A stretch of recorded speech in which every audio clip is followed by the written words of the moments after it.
Hello. गुंडे साहेब नमस्कार आहे. काय लावलंय हो इकडे रोजच्या रोज काय लावलंय रोडवर? अरे लोक परेशान होऊन चालले तर लोक इथं. आता तुमच्या इथं बघा जवळपास इथं 6 माणसं हायवेला उभे आता काय बाहेर ड्युटी हाता की नाही काय? गावामध्ये ट्रॅफिकचा एवढा मोठा प्रश्न आहे. हे सगळे तुम्ही इकडे लावले हायवेला.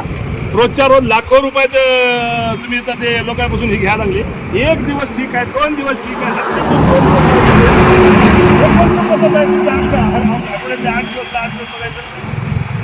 नाही हो, असं नाही. हे बाय लोक इतकं हलकटपणाने बोलायलेत ना. लोक म्हणाले हे काय लावलंय म्हणायचे धंदा सगळा. असं नाही हो, हे बंद करा बरं बाबा, बिलकुल बंद करा. उद्यापासून नाही दिसले पाहिजे तुम्हाला. मला सांगा तुमच्या इकडे काय उमरखेडमध्ये काय सोनं चोरायला यायचे लोक? काय कशासाठी आहे मोहीम मला काय लक्षातच येईना. नाही बिलकुल बंद करून टाका साहेब. उद्यापासून तुमच्याकडे वाहनं नाही दिसले पाहिजे मला बरं का. लय परेशान व्हायला लागलेत लोक. घेणं महाराष्ट्रात कुठं नाही आपल्याच इथं आहे. काय पद्धत आहे?